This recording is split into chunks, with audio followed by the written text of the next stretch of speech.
house with O'Con. Hey, O'Con in your house. Hollywood in your house. Hypocrisy's head in the clouds. Curating all kind of loud. Wrestling in front of the crowds. Paragon's holding it down. Anybody can get it. Come to us for your news and opinions. We got a voice. There is no choice. Wisdom voice in your house making wrestling noise. Moving fast just like cruiserweight action. Your house is the perfect distraction. Papa see your ears when you in traction. Get this work with some wrestling action. Swallow. What's up, guys? What's cracking? The Con Man. I'm in your house. We here. We're ready to make a movie.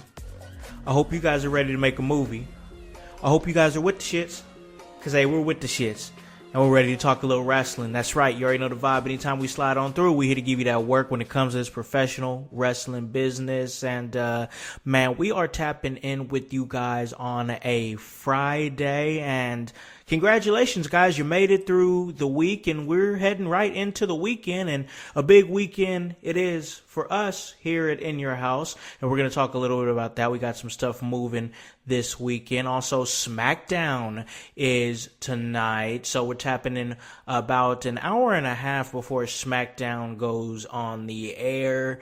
It's been another week in wrestling. I want to play a little game, and we're going to play a game that we played here on the show before with guests. I'm going to play it with my co-host here as he's making his return to In Your House. That is, of course, the voice, Josh Joseph. Welcome back to the show, bro. What is up, house? How is the household doing? And tomorrow is about to be epic. So keep us in tune. Join us. See what you can see. And, we'll let you know what the fun is. But I can't wait for tonight. True, might be true. That's ridiculous. That's a fun game. Yes, man. Yes. We have a really good episode planned out for you guys. Myself and Voice do.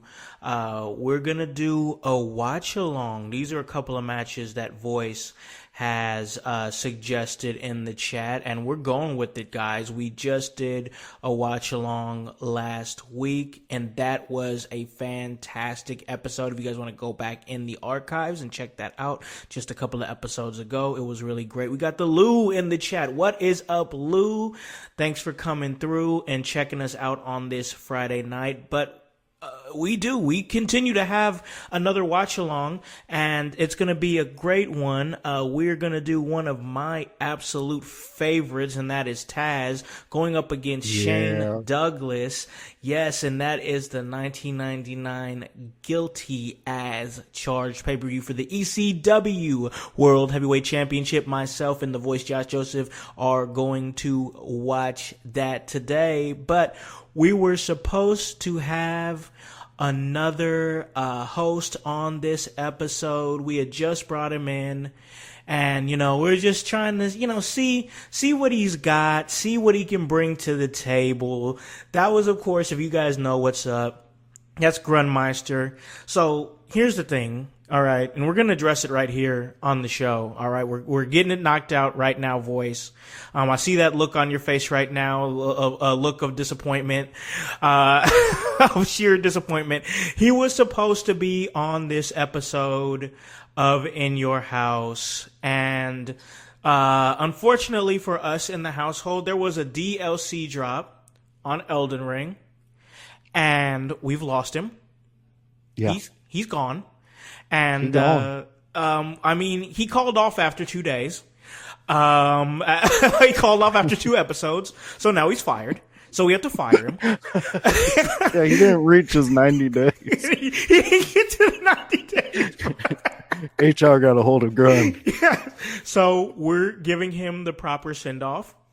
In the form of the legendary group Boyz II Men. Voice, take it away. Yeah. All right, here we go. I hope you all enjoy. There's Grun, y'all. 2 episodes. Poor Grun. 2 We episodes. love him. Yeah, 2 episodes, and he had great insight. He was very insightful. He really thought about his. He really could have, and you could have been that guy behind him, managing him. I mean, Grun, we miss you, buddy. We miss you, man. I hope you got your wings. Come back. Come back to us, Grun. Oh, it's like, You know, this is like, I know we're playing Boys to Men, but I know you know Bone Thugs and Harmony, Crossroads. Oh, I miss my Uncle Charles, y'all. Oh, I miss my Uncle Grun, y'all. I miss my Uncle Grun. Oh, man. We got Lou's loving the yeah, Lou loves it, man. Lou's Lou, don't That's worry. Great. Grun is okay. He's okay. He's just, we got Video Gamer coming in. Hey, how what's goes up, it? Video Game? Hey, what's up, Video Game Gunner? We appreciate you sliding through, Lou. We love entertaining you here on your house, man. You come here, you have a good time. We appreciate it. Now we'll have Grunmeister on a upcoming episode, probably our Sunday house party, which honestly is going to be a really hot Sunday house party because we're going to be coming off of the event Every Child Wins, and that's in Lafayette. That's going down tomorrow night. A lot of amazing talent that are going to be there. A lot of great local talent that's amazing is going to be there. But this is headlined by ECW names such as the franchise, Shane Douglas, Francine, Bill Alfonso, the manager of champions, and the man himself, the Sandman. It's going to be an amazing event that In Your House is going to be part of. We are going to be getting some exclusive interviews, with the headliners there, and we're going to chronicle that here to continue our extreme block of episodes that we're presenting to you guys here. It's going to be a movie, most definitely, and yeah, we're going to have some great content from The Voice. He's going to be here doing some exclusive interviews on In Your House, so check that out. All those interviews are going to be available on the podcast, and hopefully we can get them videoed. That's the plan, is to get them videoed and put them on the YouTube as well. Yes. And get these interviews out there, because this is a big opportunity for In Your House, and we are absolutely ready for it. So I'm excited. Voice is super excited. The entire team is excited. Thank you, Lou. Thank you, bro. It's the fruits of the labor, bro. We work. I tell everybody all the time, I got the best team. So it's like taking your squad out. Taking your squad out for dinner after the game or something like that, or like a field trip or something. We going on a field trip. It's going to be a hell of a fucking field trip. Dude, Coach said there's going to be a pizza party after this game. Yeah. We're going to the pizza party. Hell yeah, man. It's going to be great. It's going to be a great time. But this episode is going to be great as well, because there's a lot to talk about. Once again, like I said, we're going to have that amazing watch long. I'm so excited to see my boy Taz going up against Shane Douglas in 1999, because I never saw this match. So this is going to be my first time, literally my first time watching. I know you've been suggesting it, but I did not watch it on purpose, just so I can watch it for the first time on this episode. Oh, that's awesome. That's awesome, because this is a fantastic Taz match. I'm excited. You really get to see the fact that ECW was totally behind Taz in this match. So it's a really exciting one. There's so many cool things that happen in this match. So yeah, I'm excited since you've never watched it before. Yeah, it's going to be good, man. But before we do that, I wanted to bring back one of my favorite games. And I inherited this game from one of my favorite podcasts. I've talked about this on the show before. It's the Mismatch basketball podcast, The Ringer, with Kevin O'Connor and Chris Vernon, and they did this game, and I inherited it from them, and we've done it with guests, and we've done it with co-hosts, and it always gets a lot of good feedback from the household when we play it, and that's everybody's favorite game. That's true. That might be true. Or that's ridiculous, where I ask my guests, and I give my answers as well, about scenarios. We bring up scenarios, and it is their job to tell me if that scenario is true, it could be true, or if it's absolutely ridiculous, and then we talk about why. So we're going to do that. We're going to have a great time doing that, and then we're going to do this watch along. This is going to be a really great episode, so hopefully you guys are rocking with us out there on YouTube, on X, on Twitch, on Facebook, everywhere. If you guys are tapping in, we really want you guys to tap in and check out what we're doing here, because I'm very proud of the work that we're putting. This is well thought out. I mean, it just is. I love what we do. But with that being said, Voice, are you ready to play everybody's favorite game?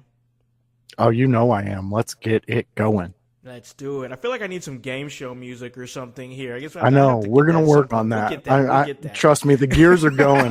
The more that we're talking, I'm like, we could turn this into something. For sure. All right, so it's time to play That's True, That Might Be True, or That's Ridiculous. And I'm going to start it here. And just to give you guys a flow of it, I'm going to ask Voice his opinion on it. And then after he's done and given his thoughts, I'll give mine. And then we'll just flow just like that. If for anybody who hasn't heard us play this game before, very easy game, very fun, very thought-provoking. It's a good brain teaser, I think it is. We're going to go ahead and get started here. My first thought to you, Voice, is this. Monday Night Raw has been really, really hitting. I mean, in a lot of different ways.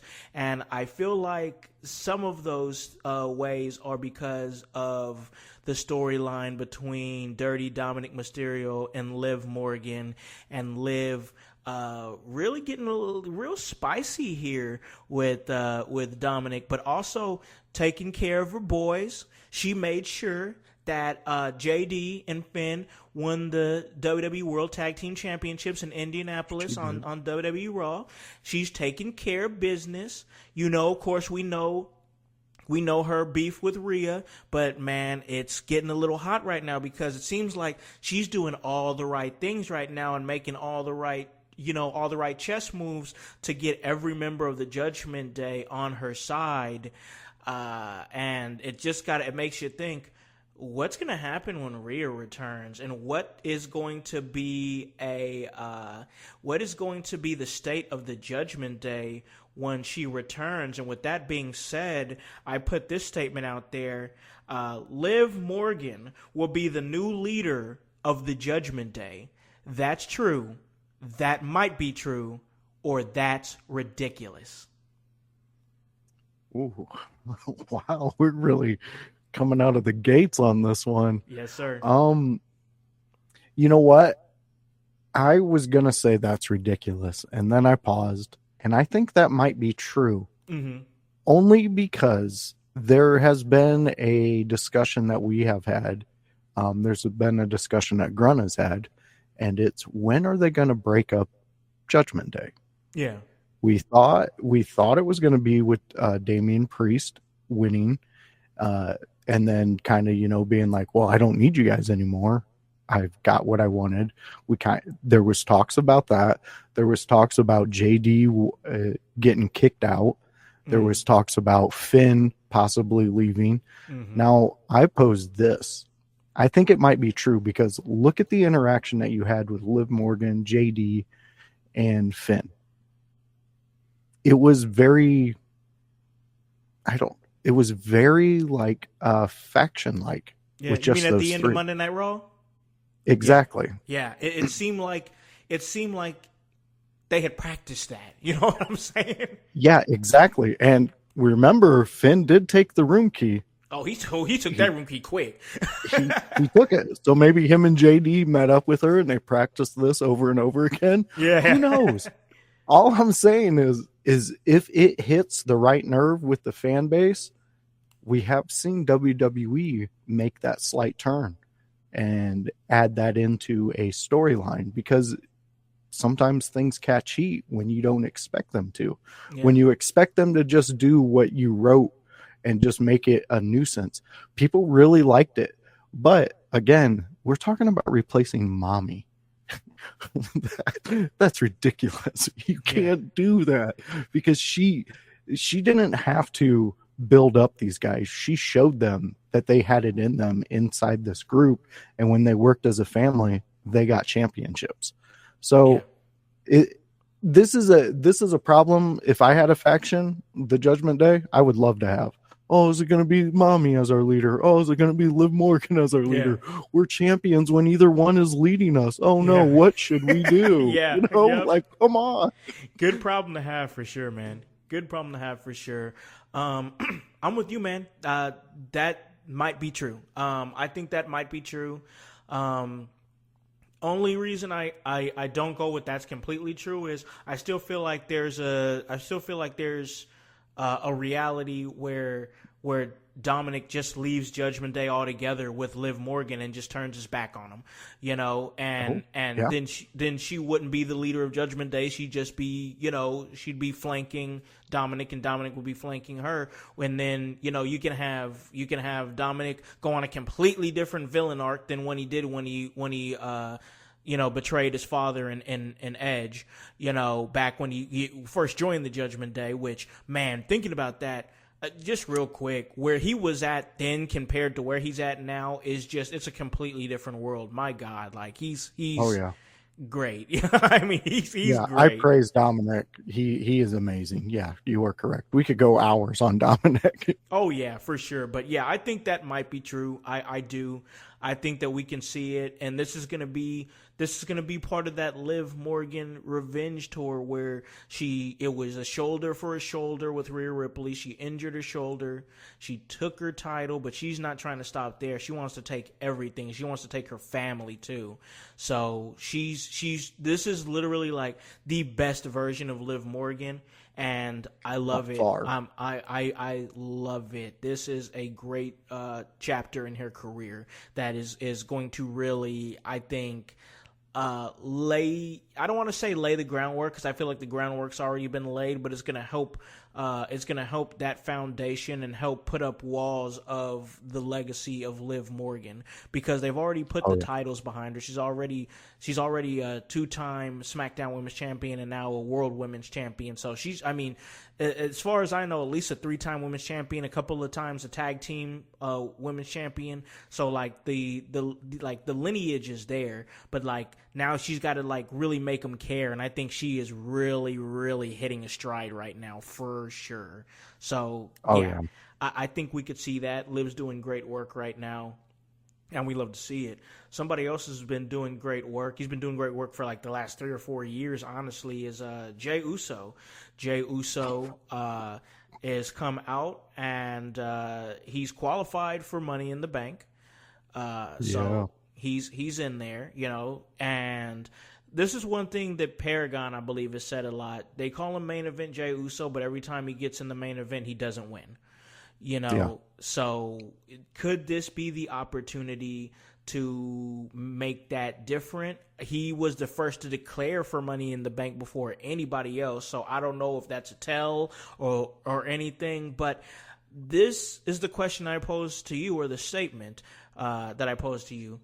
Jey Uso has the best odds of winning Money in the Bank this year. That's true, that might be true, or that's ridiculous.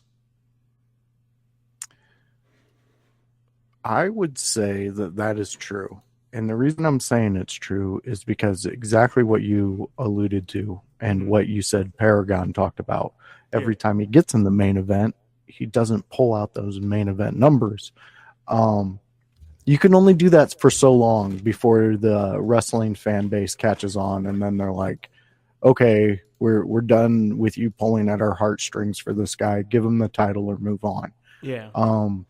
If you want us to fully care, I think this would be the year to do it. I think this would be the year to finally give Jey Uso that big main event run. And if it leads up to WrestleMania and him getting the title there, I'm all for it. I honestly would love to see him. If he wins Money in the Bank, I would love to see his cash in be different than a majority of everybody. I'd like to see it done quicker rather than later. I would like to see his run leading up to WrestleMania, and then him finally getting a WrestleMania win on the main event stage. But he was already, like, he retained his championship. He proved that he can do it. And if they do it this year, he can kind of play off of Roman from last year losing his. And then who's the head of the table? I've been saying it all along. Jey Uso was the one that I would have slapped the label of, you're the next. You're the one coming up next. I love Jimmy. I think Jimmy's fantastic, but Jay's got something that Jimmy doesn't. I don't know what it is, but I know that when I see Jay in a ring, I want to watch. I want to see it. Now, Jimmy, I do love seeing him in the ring, but I'm more likely, if it's back in the day, WCW, WWE days, and each one's on a different one, I'm going to where Jay is. Yeah. And I'm going to watch his match over Jimmy's. And that's no shade towards Jimmy at all. It's just, like I said, Jay's got something that I cannot describe, but I gravitate towards it. Yeah. Yeah. No, it's the vibe with Jay, man. He's definitely been putting in the work, and he's got a lot of good energy, and we love to see it. Man, I'll say, for this one, I say that might be true. And the reason that I say that might be true is because I think about the fact that he was the first person to declare for Money in the Bank. I think about the promotional poster that they have with him holding the Money in the Bank briefcase, calling it Yeet in the Bank and stuff like that. And I can't help but think, are they trying to swerve us? Are they trying to make us think he has the best chances of winning and then make it be somebody completely different who we didn't think about? So, I think it might be true that he has the best odds, but just something in me, I'm just like, you're pushing it in my face so much, it makes me think you're going in a different direction. You know what I'm saying? Yeah, it's the Tommy Dreamer effect. Yeah. Yeah, man. You think he's going to get that title, but he ain't getting that title. Yep. So, yeah, that's my thoughts on it. I think that might be true. And, man, there's a lot of implications going into SummerSlam. It is going to be a big event. I believe it's going down in Cleveland. It is Cleveland this year. Yup. And that's going to be a major, major event with many implications. A lot of those implications really due to because of, in my personal opinion, the stellar King of the Ring tournament that we had, and everything that came with it, and the meaning that it actually did have behind it that's leading up to SummerSlam, with Gunther and Nia Jax being the king and queen of the ring, and now they both have shots at their respective brands' championships at SummerSlam. So I pose to you this statement. Gunther and Nia Jax walk out of SummerSlam champions. That's true, that might be true, or that's ridiculous. That might be true, because there are so many avenues you can take with the women's division. Yeah. And giving Nia Jax that title isn't a bad play. It is not a bad play at all, because you can definitely, the women that are in this division can definitely give Nia some fun storylines, some really good matches. So that's where I go. That might be true. I think it is true that Gunther is walking out the champion. This seems to be, they seem to understand Gunther thoroughly. Like they understand where they want to go with him. They understand how to get there with him. And I believe SummerSlam could really capture all of his work into one match, and giving him the title is something to do, man. Like, I guess I understand why he hasn't gotten a title since his last title run, because that was a long one, and you definitely want to lay out some groundwork for his next competition. But yeah, that's why I say that might be true. You got Gunther. He's ready. He's ready to carry a title. We're ready to see a good run with him as a heavyweight champion, and to honestly Nia, again, I'm ready for her to be a champion, and to see how she fares in a role defending that championship, defending her actions and all the things she does to retain that championship. I think Nia, if you're going for most relatable storylines right now, Nia Jax would be the one I would go with, because I mean, Gunther, none of us can compare to him unless you're like, in a little league football league where you're 40 going against 4-year-olds. You're not Gunther. Like, that's he's just in a class of his own, man. Exactly. And so is Nia, but I believe that Nia is more relatable because she has things that she has to prove, and I think she has proven those, especially to me, in her work and everything like that since her coming back to the WWE. And I think it would be a cool thing to see Nia get the championship. Yeah, I agree with you on a lot of what you said. I feel like for these first few questions, we've both gone with that might be true, but I'm pivoting here, and I'm gonna say that's true. I think Gunther and Nia Jax are both walking out champion. I think it's time. I think that I want to see the next evolution of Gunther. I think SummerSlam is the right time to do it, to pull the trigger on that and just let him know and let everybody know on one of their biggest stages. It's not their biggest stage, but it's one of their 4 biggest stages that, hey, this is our guy. We believe in this guy. He's been a complete workhorse for us, whether it be in WWE UK, whether it be in NXT, whether it be as the Intercontinental Champion and having historical reigns both overseas with the company and in the States with the company. I mean, he's the longest reigning Intercontinental Championship Continental Champion of all time. Honestly, we don't talk enough about how long that Honky Tonk Man held that for so long. I mean, that was untouched for quite a long time, especially in the state of wrestling where the Intercontinental Championship was really getting hot potatoed for a long time. Like, there was never an opportunity for somebody to have a reign like that, especially with popcorn booking and, somebody's hot now. Let's put the title on him. Oh, no, let's put the title on him. Oh, he's our next young up and comer. Let's put the title on him. No, they saw this guy and it was like, he is our consistent workhorse champion. He is the guy that we believe in. He's the guy that we know can go out there with anybody and have a great match. I just truly think that Gunther is your next world heavyweight champion. As for Nia Jax, they tried to give her a women's championship run. I believe it was on Raw before her releasing from the company, and it just didn't feel right at that time. It didn't feel like the right time.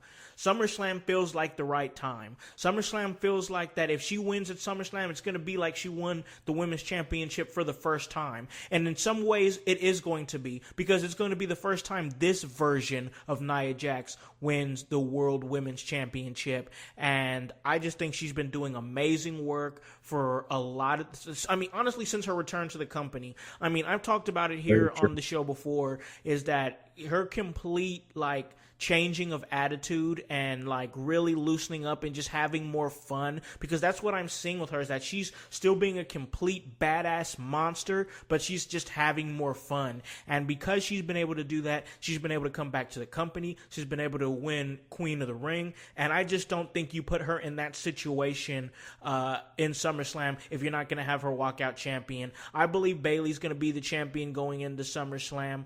And Bayley will be more than happy to say, hey, yeah, I want you to be the one to take this title off me. There's other things that I can do without being champion. Bayley is Bayley. She's bigger than the championship right now in my eyes. You know what I'm saying? She can 100%. She can do whatever she wants, and people are going to be captivated by it. Also, in the case of what, for whatever reason, I'm not wishing this upon them, but for whatever reason, Gunther or Nia Jax's title reign just ain't hitting, and they're ready to pull the plug on it. You can hit that break glass, and somebody can cash in Money in the Bank on them. There's just a lot of scenarios where I think it's a good play right now to take that chance and just go ahead and give them the titles. I think it's true. Yeah, that when you put it like that, that is very, very poignant, and I like that. You very, very well put, and I'm tending to agree with you. I'm just not sure if they're ready. If Yeah, they're ready to put them on there, I know it would be. It's definitely an avenue they could take, and it's sure. definitely an avenue that's going to give them a little boost with those two as champions, because like you said, you could cash Money in the Bank, and what two monsters wouldn't you like? Money in the Bank's meant to cash in on people like that, Yep, yep, champions like that. You know what I mean? yep. So yeah, I could see it. It plays very well.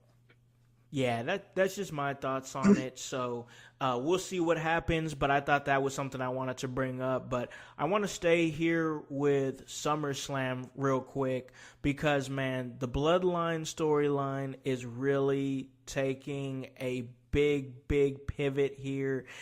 We just saw the debut of Jacob Fatu last week, and now we're going to have a segment tonight on SmackDown, which once again we're hitting you guys right before SmackDown comes on the air, and we're giving that to you. But they're gonna have a Bloodline acknowledgement ceremony set for Madison Square Garden, the world's most famous arena.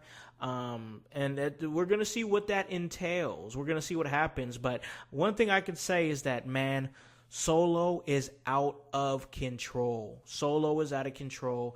We just had a house party last week where I believe Grunmeister said it best. He compared Solo to a spoiled brat, and him not listening to the special counsel, the wise man Paul Heyman, and just doing what he wants to do. Roman played it smart, and he listened to his counsel. He listened to his advocate. And we're seeing something completely different.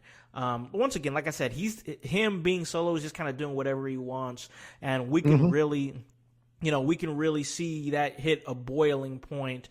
So I have this statement here. We haven't seen Roman since WrestleMania, and I pose this to you: Roman Reigns returns at SummerSlam. That's true.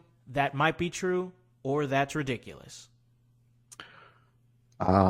Man, I'm gonna say that's true. He's in a position right now, and it's no fault of anybody running the storyline or giving us the story. It's of the fans. The fans have done what the fans do, and they've already are begging for Roman to come back. Yeah. They've been begging for Roman to come back. We want Roman chants happen quite often, but right before Roman left, the fans were not chanting his names. They were wanting a change. They were ready for Cody. Yeah, so I'm going to say that's true, because I just think you really have you need to strike with Roman. He's not the oldest wrestler, but he's also not the youngest wrestler, and he does have is it leukemia that he's battling? Yeah. Mm-hmm.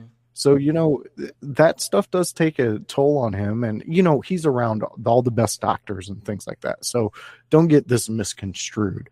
But at the end of the day, no matter having the best doctors or things like that, stuff like this will take a toll on you. Yeah. And it's going to advance his in-ring ability, his in-ring age ability, faster than some. And I just right now Roman is a feat in a lot of guys' books, and they still want that win over Roman Reigns. They still want that match with Roman Reigns. Who wouldn't want that match with Roman Reigns? So I think it's true. I think Roman does come back SummerSlam. I would love to see him just wait until a certain point in SummerSlam and come out then.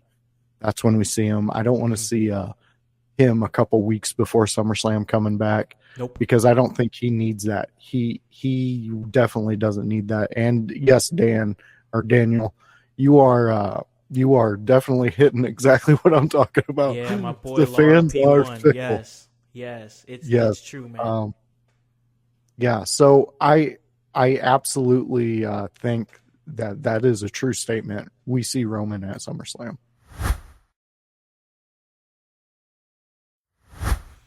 You know, we haven't got a That's Ridiculous on one of these yet, and we're not going to on this one because that's true. I mean, it's true. I just feel like it is. I mean, we have Solo Sikoa, like CM Punk said, is running around. He's being a cosplay tribal chief. You know, you have Jimmy Uso, who was dispatched by the New Bloodline. We haven't seen him since. You have the Tongans, who are there, and of course we know they're absolute monsters, beasts. They're just the right and left hand men of Solo.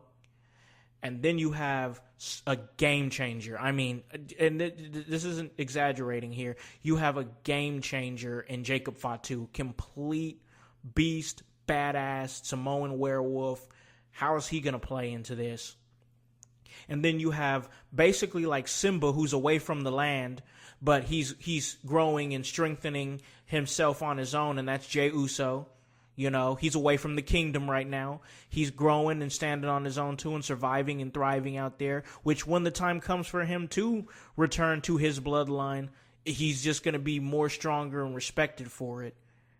But at the end of the day, let's not forget that Roman Reigns is the unequivocal, undisputed guy.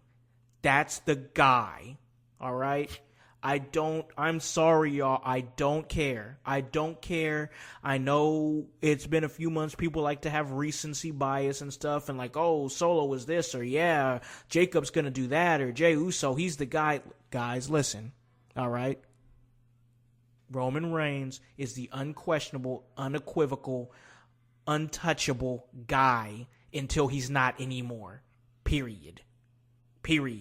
So when he comes back at SummerSlam, and I predict it's going to be at the end of the show, and he's not even going to get in the ring. It's going to be the Bloodline or something on the stage celebrating a victory or something like that, and then his music is going to hit, and he's going to come out, and you could end the show. You can definitely end the show with a stare down between Solo and Roman Reigns, and off the air, and everybody's losing their shit. What's Roman going to say on SmackDown? I mean, you create a moment there by bringing him out at the end of that. I think and like you said, man, we got to get the best out of Roman Reigns while we can. I mean, that's just true too. This guy had a historic reign, but there's still many opportunities for him and many people for him to have great wrestling matches with. This ain't over. This ain't far from over.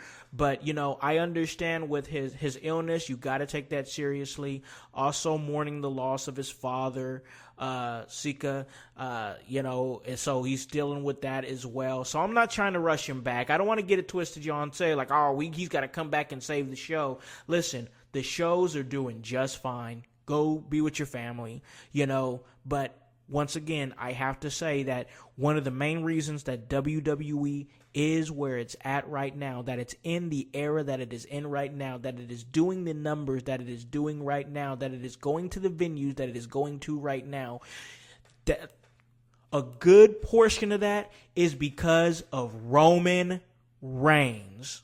And it's facts. Facts. He is an unequivocal needle mover. You want him on your show. Give him his time. Most definitely deserved after that historic run. Give him his time. But we need that man back on television. And, you know, you can say I'm glazing him or whatever. I don't care. He's good. He's good for TV. He's good for wrestling. Roman Reigns is jump off the screen anytime he's on television.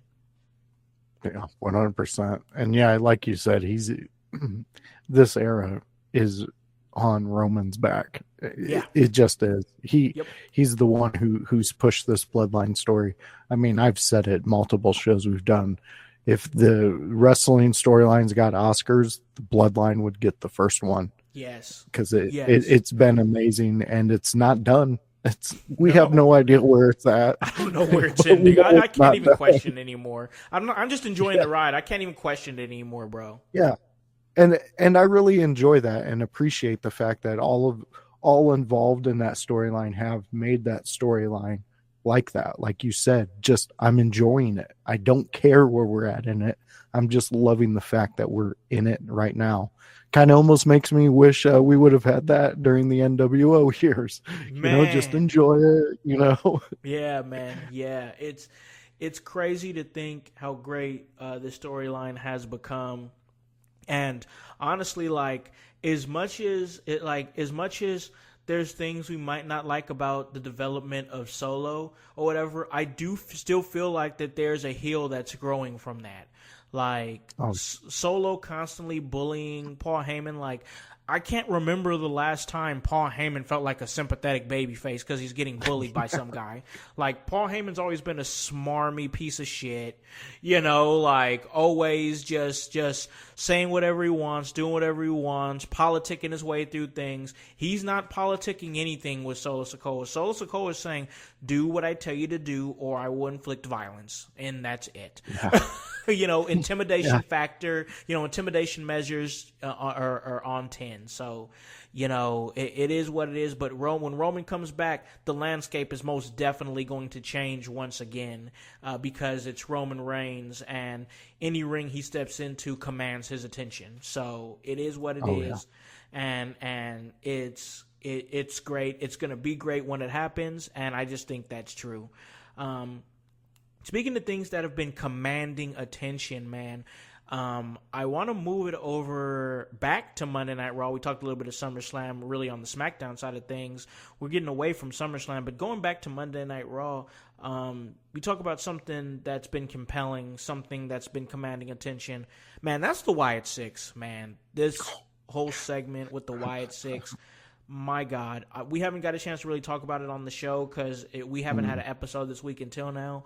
But, man, first off, Gable qualifies for Money in the Bank. Like, wow, that man is absolutely amazing. Gets shot in the head a week before, then wrestles two monsters and still wins. But, he's RoboCop. Yeah, he's RoboCop, bro. I love it. He's RoboCop. But we saw Sister Abigail come and leave a tape with Michael Cole, and man, on that tape was, maybe it is recency biased. Maybe I was just captivated in the moment. Maybe I think back at it and I'm like, wow, that was great. But my God, that promo, vignette, segment, whatever you want to call it, between Uncle Howdy and Bo Dallas was masterful. I mean, It was masterful. And I even scoured like the internet in the comments. You know how that is. Sometimes you go into the comments on X or the comments on Facebook and it's like, ooh, you never know what you're going to get, But This was one of those things where everybody universally was like, this is incredible. This gave me goosebumps. This made me tear up. This was, oh my God, this was cinema. This was well produced. Oh my God, the layers, blah, blah, blah. It was... wow. I mean, once again, it was great. It was great stuff. So I just want to get your quick thoughts on it real quick before I ask you the question here or give you the statement, because I want to get to that. But I want to give you a chance to kind of give your thoughts on that promo before we get to that real quick. Real quickly. They're doing everything right with this story. They've, like we said in the Bloodline story, we're sitting back and enjoying the ride. I'm going to sit back and enjoy the ride from the start of the Wyatt Six. It's just, it needs to be, because we need to let Bo go through his emotions with this. You could tell in that. I mean, they Uncle Howdy asked Bo how he felt when his brother died. He didn't beat around the bush. He just came out and said it. I'm like, bro, I just sat down. Yeah, like, whoa, hold on. Yeah, that took me for a loop, bro. My God. Yeah, we went from a Dr. Phil moment to a Ricky Lake moment in 0.6. Yes. I love it. I absolutely love it. I love the camera angles they use in this. I love the color designs that they use in this. I love the choices of just the simple things of Bo pausing before he answers. Yeah. And it really, because it gives it that extra bit that makes you feel the humanity. We're witnessing a man who is continuing his hero, his idol, his brother, his blood brother's vision. Yep. This doesn't get any more real in wrestling. Yep. This and the bloodline, you are hitting on all the reality levels. And I mean, it's like Vince Russo is back, but not Vince Russo. You know what I mean? Because they're hitting on a better version of Vince Russo. Yes, exactly. A more understanding version. Someone who doesn't think that they're the king of the mountain. You know what I mean? Yeah. So yeah, I'm loving this. I cannot wait. I even love like I said, Nikki Cross was the best asset they put in there, because that was creepy as fuck. Chad Gable had to have shit himself or pissed himself, one or the other. Yeah.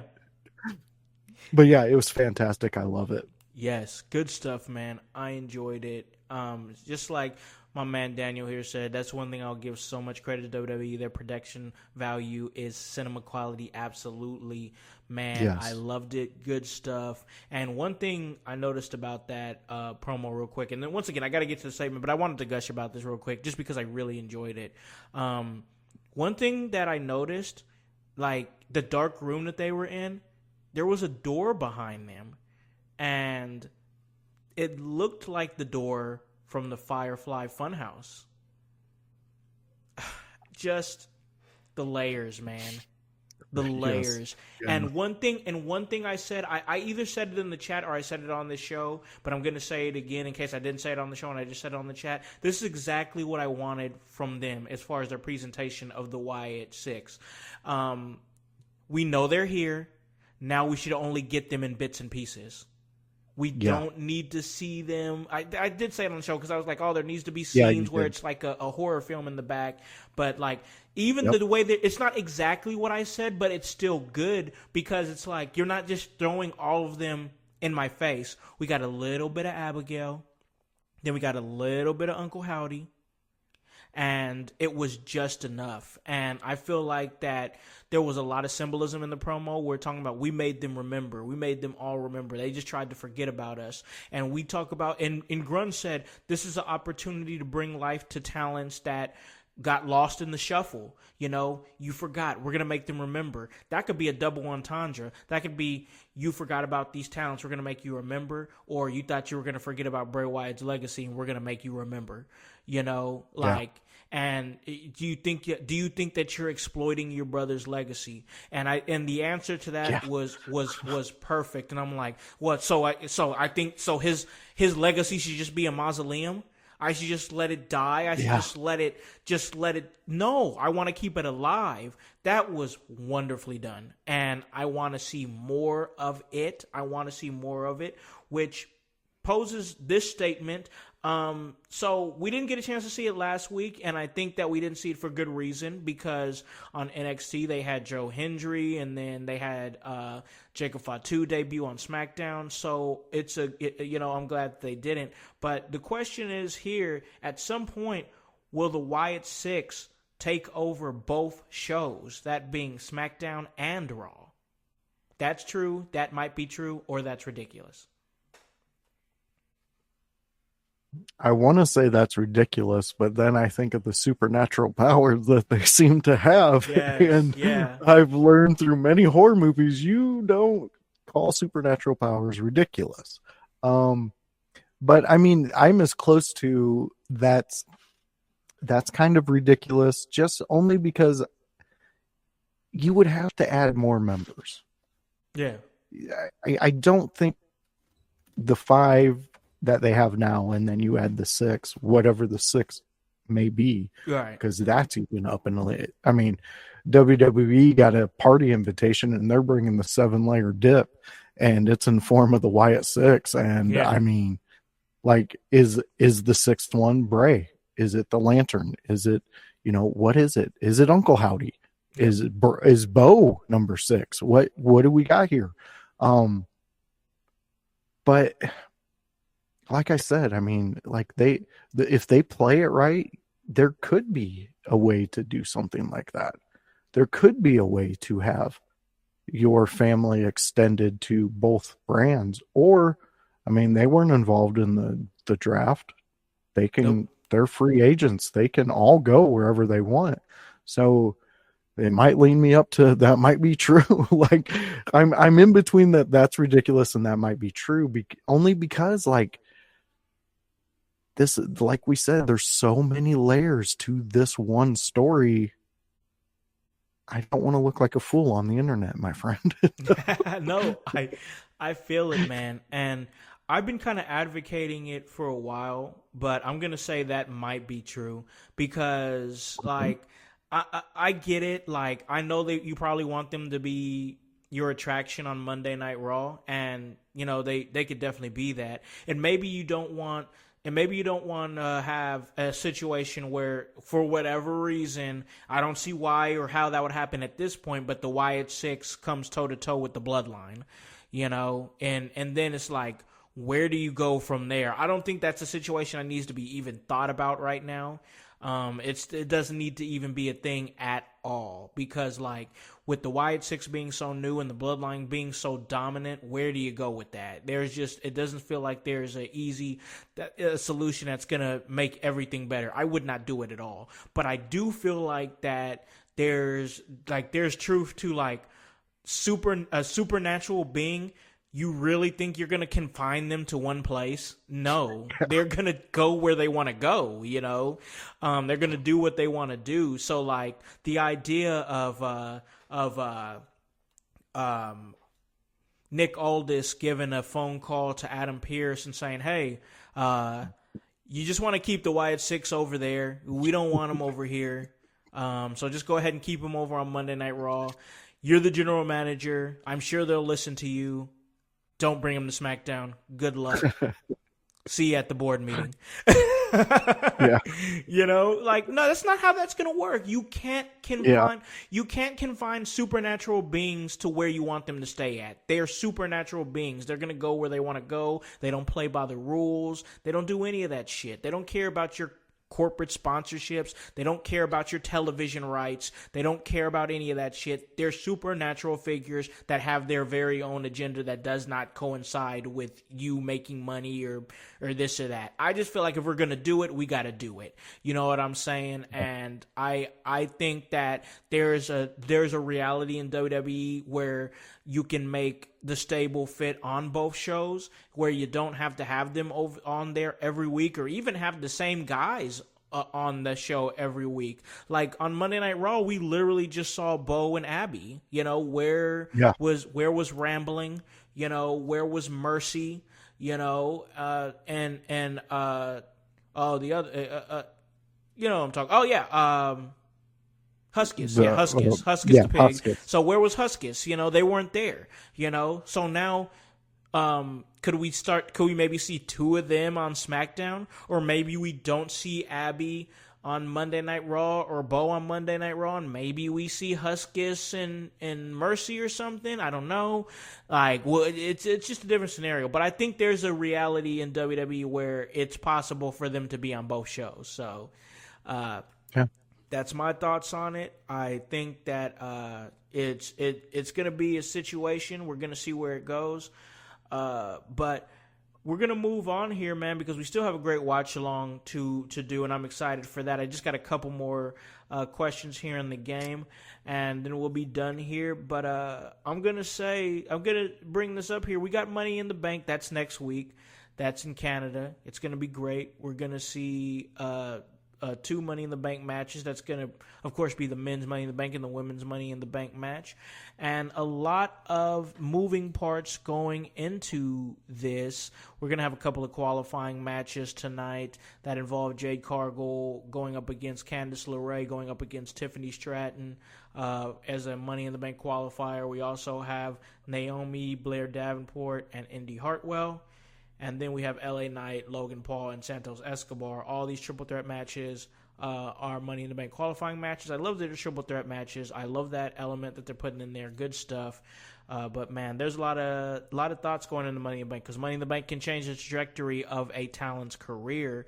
And it's always a big thing. But we have Jade Cargill once again. She has her opportunity to qualify tonight. So I pose to you this statement: Jade Cargill will become Miss Money in the Bank. Okay, I'm going to give this next statement. This is personally for me and how I view Jade's career so far in the WWE. And mind you, of all my past praise of her, because it's very important, I think that's ridiculous right now. I don't think Jade is ready for that title right now. What I do think is Naomi gets that.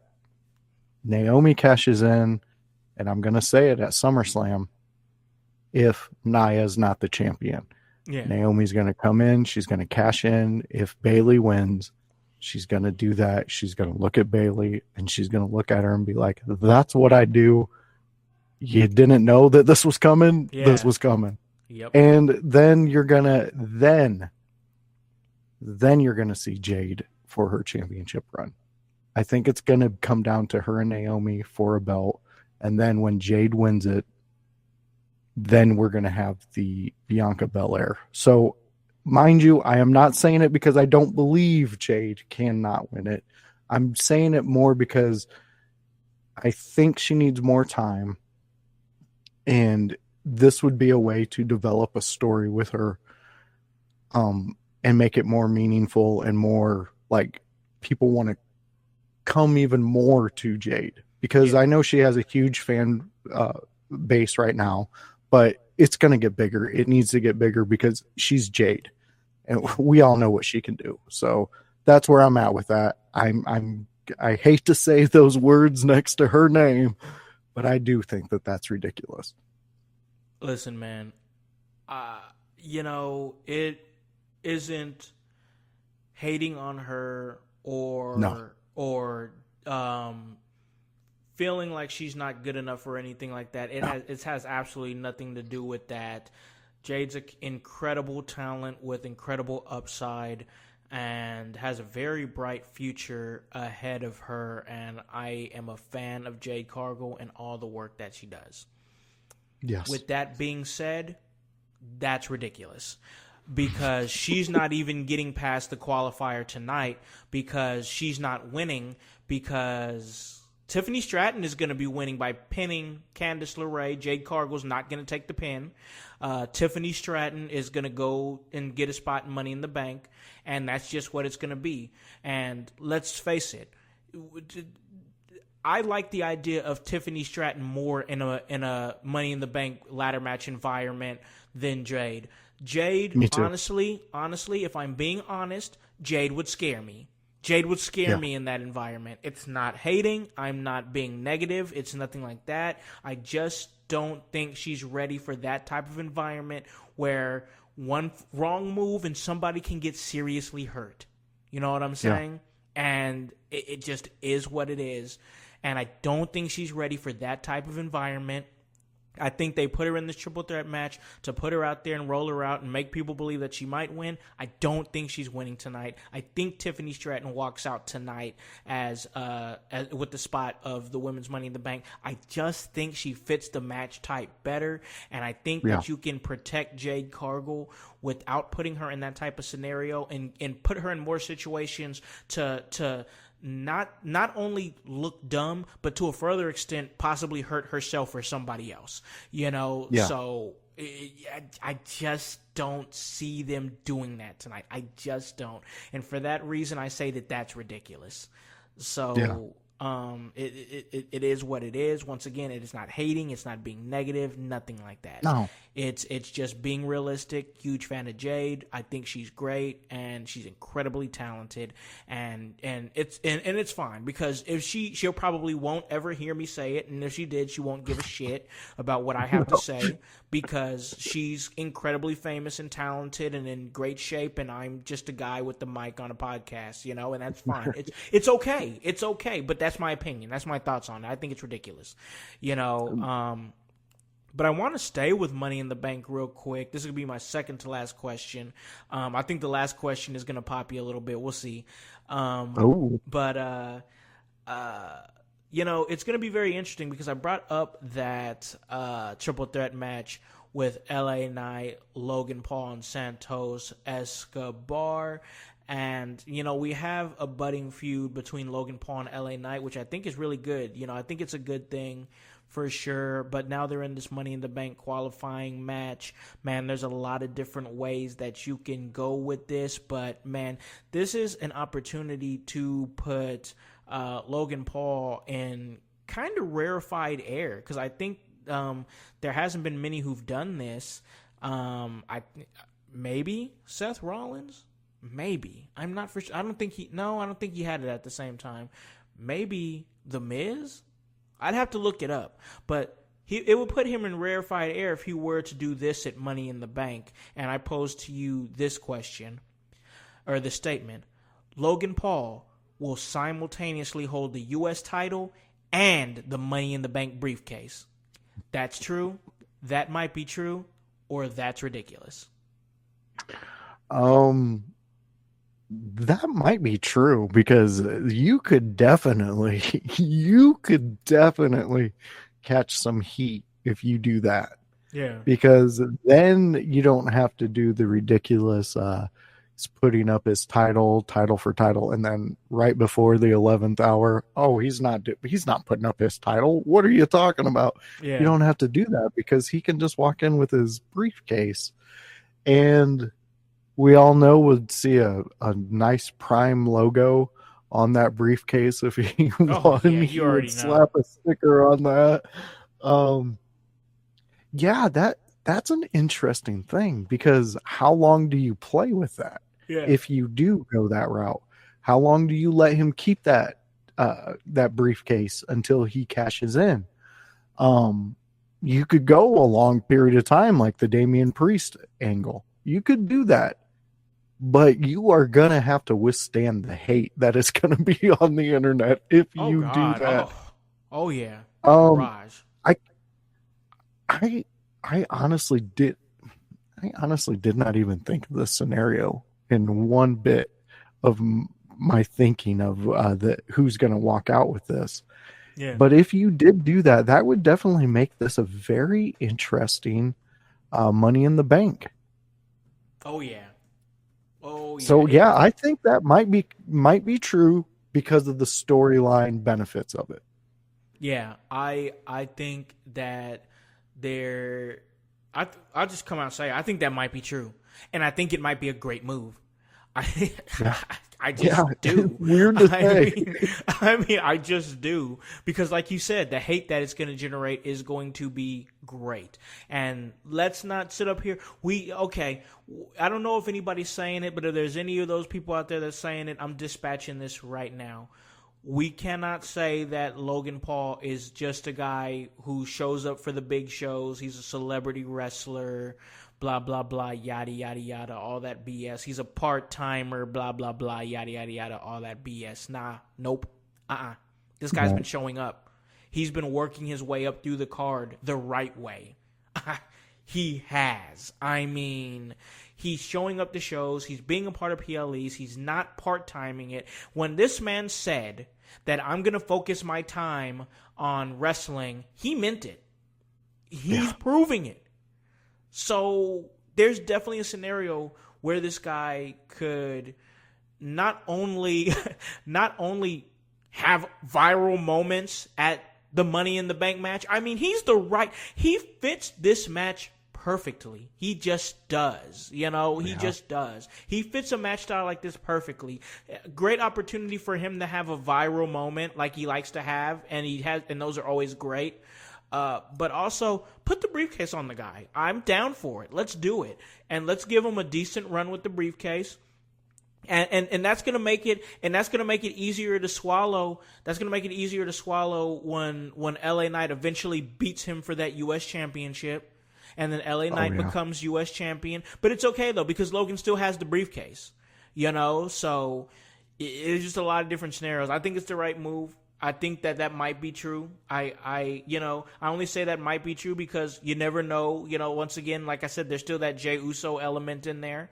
But, you know, it's not ridiculous. It's absolutely not. No. Absolutely not ridiculous. No. I don't think that at all. So, yeah, I think we could see that now. Let's get this an interesting thing. Yeah. We could definitely talk more about that on the Sunday house party for sure. I think we should. Yeah, I think we should. But last question here, and then we're going to get to this great watch along here. I'm excited for it. Man. So we don't really talk a lot of AEW on this show. It just is what it is. I'm a firm believer in, you know, if you don't like something, you don't have to bash it. You could just not talk about it. And, you know, some people eat off of, you know, bashing things on podcast and, you know, that's their whole basis, and that's, you know, whatever. It is what it is. But we don't do that here, and I've never tried to make this a space like that. But there has been news circulating with AEW involving one Shane McMahon. And it's gotten to a point where, like, Tony Khan is addressing it, and, like, Kevin Nash is addressing it. So I don't know, man. I feel like there's a little bit of smoke, and if there's smoke, there could be some fire. I don't know, but I want to pose this to you before we do this great ECW watch along. Shane McMahon becomes a part of AEW in any way, shape, or form. That's true. That might be true, or that's ridiculous. I'm going to go that's true. Because I've been following this story. You know, I've said a few things, but I've really actually been following this story. And you have Tony Khan, who is playing the no, that's ridiculous. No, I've never had a conversation with Shane McMahon. Okay, sure. You've never had a conversation with one of the top minds and top names in professional wrestling? Right. Okay, sure. Secondly, I've heard certain wrestlers, they didn't name any names, but I've heard wrestlers say that they're talking to him, and they've been talking to him, and why wouldn't they? They were former WWE people. They've developed friendships with him. And my last point on this is you have to do something, Tony. Yeah. You have to do something. And this would be Shane McMahon showing up on Monday Night Nitro moment. This would be a screw you, Hunter. I don't care if you're my brother-in-law. I'm going over here, your competitor, and I'm going to help him try to stick a thorn in your side.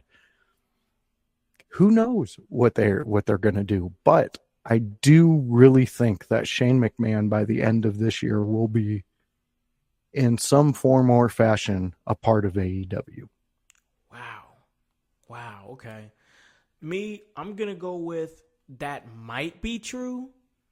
And it's not because I don't want to see it, because honestly, I think it'd be good for wrestling. I do. Yeah.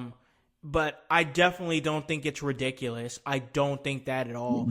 Just based on that old saying in wrestling, you never say never. Anything is possible. You never say never in wrestling. And, you know, this is, once again, like you just said and made a great point, this is the guy that we saw say, yeah, the name on the contract says McMahon, but it's not Vince. on WCW Nitro. I believe that was in Cleveland all those years back. You remember that night? Yeah, it That was was one of insane. the craziest nights in all of professional. I remember going back and forth between channels, and I was a kid. And I'm like, what? I can't process what's happening. This isn't real. Like it's yes, man. It's good. It's good. It's not bad, and it shakes things up in a way that, you could have him on TV. And honestly, I think that if you put him in some sort of high role or something like that, and then just have Tony not make a lot of TV appearances, because I think he just works better backstage. I don't need to see Tony Khan on my TV all the time. I just don't. And I think that Shane McMahon would be great for the company. You give him, like I said, give him some high power. Get the power off the Elite, get the power off of them somehow, so that way they can be leveled with everybody else, level the playing field, because we don't need a damn NWO situation. That doesn't need to happen, where there's absolute power. You know what I'm saying? Give it to somebody that is going, because let's face it, the more down the middle GMs are working right now. You know what I'm saying? Okay, I don't think it's archaic to have a heel bad guy GM or something like that. I don't think we're past that time or anything like that. But right now, kind of the hot thing, look at Nick Aldis. Neutral, stands his ground. Look at Adam Pearce. Neutral, stands his ground. If you have that element in AEW where that's the case, it's going to be great, and it could really change the dynamic of the show. No, I agree. And, isn't Mercedes Monet there? Yeah. Shane and her are friends. Yeah. She has gushed about Shane multiple times and about his matches from the past. So people need to understand that something like this could nostalgia fact when it comes to the Monday Night Wars. I know it's two different companies and we're not at those points anymore, but you have the AEW going against WWE. That's what it is right now. WWE has synced up a partnership with TNA in some aspect, and it's working. It's not working. I mean, it is working, and both brands are benefiting from it. So this would be the ultimate time to do something like that. And Shane McMahon is the ultimate character to pull this off, and I would love to see him in a GM role. Give me a couple of guys who went from WWE over to AEW, put them behind Shane, call them Shane's boys. Yep. And and there's a crew that you could have a mock Four Horsemen, something that Shane could work with. And we've seen it. I mean, it'll be no Mean Street Posse by all means, but it will be good. Mean Street Posse was a mean street to grow up on. Yeah, it was, man. It sure was. And when Pete Gas. I loved Pete Gas. But when I say bring him on the show, I don't mean just put him on TV and let him talk. I mean use this man's mind. Use this mind to help improve your company. This is somebody. This is somebody who's been through many renaissances in professional wrestling. You know what I'm saying? Utilize that. He's Shane McMahon. He's the son of, no matter what you think about Vince, we know about all the stuff that he does. I'm not celebrating it. But at the end of the day, he is the greatest wrestling promoter of all time. I mean, he just is. And the numbers back that up. The money backs that up. The moments back that up. He definitely did not hit a lot of home runs, and he paid more for pussy than he did for WCW.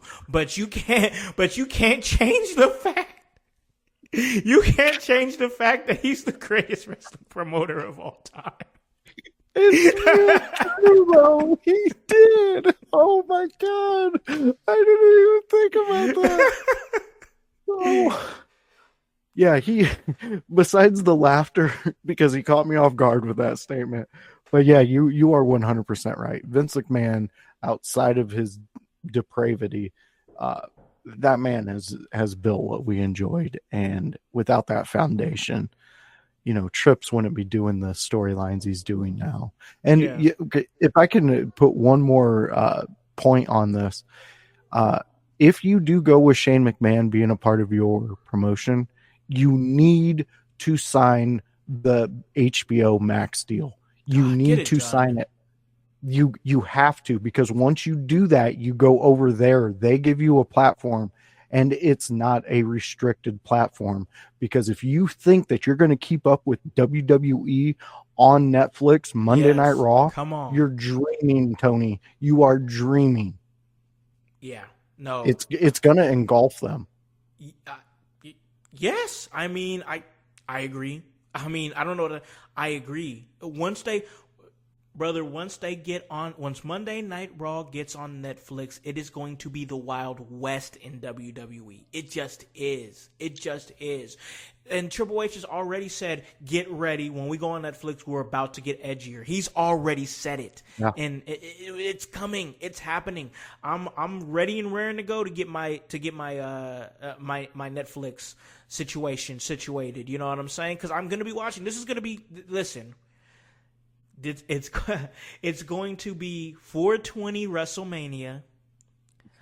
420 WrestleMania on the road to WrestleMania. When they get to Netflix, this is going to be, we thought that the road to WrestleMania this past year was crazy.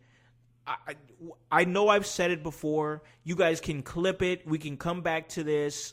Whatever, we can find this clip again. I'm telling you that the 2025 road to WrestleMania is going to be one of the wildest roads to WrestleMania that we've seen in years. Yep. And once again, earlier this year was cinema. So good. Still burned in my brain is Rock beating the hell out of Cody out there in the rain by all those production trucks. Come on, man. You don't think they're going to top that on Netflix? Oh, yeah. Come on. I'm excited. Yeah. And it's the perfect time to do it, too. Exactly how you capped it off with what we witnessed this road to WrestleMania. You put that on Netflix where you're able to go balls to the wall. Someone might get Sandman crucified. I'm just saying. You don't know what's gonna happen. We don't know what's gonna. It's gonna be such an amazing element. Like we're away from. And this is a discussion I was having with my son before, because he would ask me, how come they bleep out the profanity when the crowd chants it or when the talent says it on Monday Night Raw, but they don't do it on Peacock? And I'm like, because there's no FCC to regulate streaming. You know what I'm saying? They can regulate national television, but they can't regulate streaming, So this was just a great play. And people have been aching and burning for a edgier WWE. And everybody's like, oh, well, you guys aren't going to be able to handle it. If you guys couldn't handle the stuff in the Attitude Era, you're not going to be able to handle it now. And everybody's sensitive and blah, blah, blah. And yeah, there's still a lot of sensitive people out there. They're still out there. But, I feel like that we have taken a turn in society a little bit where it's like, okay, we're kind of tired of, I know I am, tired of canceling people, tired of acting sensitive, and I want to see something a little bit more edgier, you know what I'm saying? Like, as long as it's not berating any sort of like, sexual orientation or race or blah, blah, blah, or anything like that, like, or, religious beliefs or what have you, whatever sparks you or triggers you, whatever, those type of niche type things that you really shouldn't touch, really. As long as it's not going in that direction, I think they should be good. You know what I'm saying? Yeah. Like, I just think that they should. It's a good time right now where everybody's like, man, everybody's sensitive. Everybody's this, that. I miss 1997. You know what I'm saying? Like, I do. Like, we could honestly have a chance to at least feel those 97 vibes again on Netflix, and I'm excited for that. So I think that could be great. But going way back to the point here before we do this watch along, I agree with you. I think get on HBO Max, get on Max, get Shane McMahon in, utilize his brain, and help your brand. So yeah, once again, I think that's true, or that might be true. Anything's possible. I think if they do it, it's gonna be great, and it could move in the right direction. But man, it's time now for us to do this watch along. I'm excited. I wanted to round out the episode because it's great to do these watch alongs, but we also still got to talk about what's happening in the week. You know what I'm saying? So, oh man, not the Goldust and Razor story. Oh man, I'm telling you, I'm telling you, Daniel, there's going to be some things coming. I think we're in for some exciting things. So just stay tuned. I know you've been a fan for a while. We've been in groups together for a while, so I know you're going to keep checking it out. But I think some really good stuff is coming.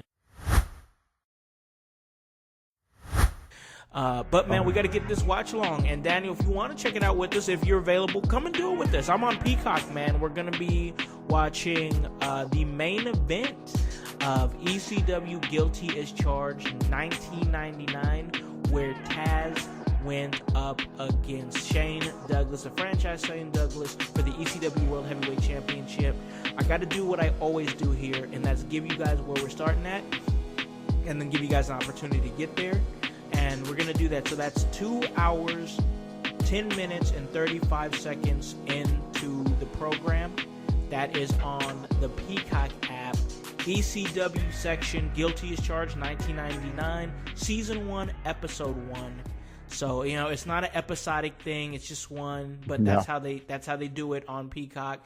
It is ECW Guilty As Charged 1999, 2 hours, 10 minutes, 35 seconds into it. You will see an interviewer going backstage, and we're going to give you guys an opportunity to bring that match up. And while we do that, Voice, give us some of your thoughts on this match.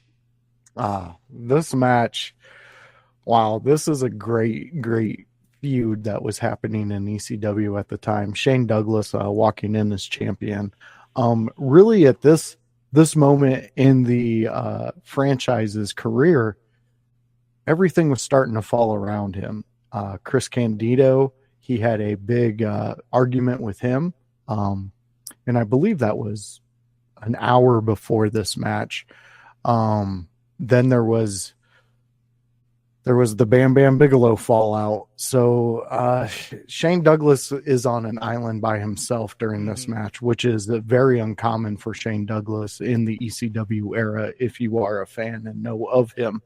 And this is also a moment where we really see the expertise of Taz. You see why he is known as the suplex machine. You see why ECW got on his back and was like, we will go wherever you take us as a champion. And honestly, this is one of my favorite moments of Taz in his career. Purely for those reasons, because this is a fantastic match that he really showed his in-ring abilities in. And Shane Douglas, I mean, what is left to say about that man in the ring? This guy is your franchise player. He was any promotion he was in. Honestly, I feel Shane Douglas should have had a title, because not only does he give you that arrogant champion, that I'm better than you champion, he also gives you that champion you could beat and you could make a name for yourself. There's many guys who made names for themselves going against Shane Douglas in a ring, staring right across the ring from him, turnbuckle to turnbuckle. The franchise player is Shane Douglas, and ECW really highlighted his career in ways that no other promotion could ever do for that man. So this Taz, Shane Douglas, Francine in a ring, this is one of my favorite moments of ECW. Yeah, I definitely am excited to see this match here because it's the first time that I've ever seen it. And for Daniel there, I put it in there in the chat too, but it's 2 hours, 10 minutes, and 35 seconds. 2 hours, 10 minutes, 35 seconds into 1999 ECW Guilty As Charged. Taz versus the franchise Shane Douglas for the ECW World Heavyweight Championship. Once again, this is my first time seeing this match. This is a time where I wasn't able to I didn't have access to ECW, but I was always a fan of the brand. I always loved hardcore wrestling, so I always wanted to dig deep into these shows. But at the time, the only thing I could watch is, what was on TV that I did have access to. But even back then, I showed signs of wanting to be on that cool underground of wrestling, and ECW was that cool underground wrestling promotion that is oh, you're not a real wrestling fan if you don't know about ECW. You don't know about ECW? You call yourself a wrestling fan? Oh, you're just a WWF fan. Okay, I get it. It's there. So, this is going to be cool. I'm excited to watch it. Once again, we're about to get it started, guys. 2 hours, 10 minutes, 35 seconds. We are about to get it started here. Voice, are you ready, bro? Oh, I'm ready. Taz is about to talk, and he says one of the best lines he ever started. So I'm excited. I already know what's about to go. Awesome, man. Okay, great. So we're gonna do a countdown from 3. Soon as I say 0, we're gonna get it cracking here. So 3, 2, 1, 0, and play. This is your first shot ever for the world title, held by Shane Douglas. Well, what do you say? Yes, this is. Look at young Taz. Tonight's the night. Wow. Yeah, okay, good. You're another rocket scientist. So tonight's the night. Okay. Yeah, what do you sell? Toothpicks for a living? He was so angry in this one. What? Oh yeah, he's big mad. Shane Douglas, it's Shane Douglas. No, it's just another match, and he's going to be just another. And I love the authenticity of these backstage promos. We don't need you. Douglas, tonight's the night. I'm predicting it. The next world ECW heavyweight champion franchise. Beat me if you can. Survive if I let you. There it is. There it is. With the Ralph Lauren dad hat. Yeah. Love it. Yeah. And I mean, you've been backstage, I've been backstage. There's guys like that are sitting there wearing their normal stuff, water bottles all around them. Just jump right into character. Exactly. And yeah, this is a match also where Shane Douglas does have a broken wrist. Francine in the background doing her makeup. Yeah. Stinking one, Taz, the franchise, the two dominant players. Just look at the intensity from him. Yeah, he's intense. It is the belt that I made, and I ain't giving it up. 35 years old. Shane Douglas to me is he's just somebody who should be celebrated for his in-ring stuff. Cause tonight, pal, I play games with you all night long, bitch. You're mine. Damn. I'm the world heavyweight champion here. I will remain the world heavyweight champion here. It's Yeah. my belt. It's my belt. It's my I love that belt too. Ain't that Yeah, right? beautiful belt. Yeah, Sean, you're right. Of course you're right. Yeah. She's annoyed. This is about to be good. Oh, this is about to be good. And this is already, they're already electrified through the crowd. There's been some this is a really good pay-per-view. I would suggest anybody who's into ECW go back after this and rewatch this entire pay-per-view because it's good. Look at Taz, man. Yeah. Look at Taz, man. So inspirational. Dude, Look at this guy.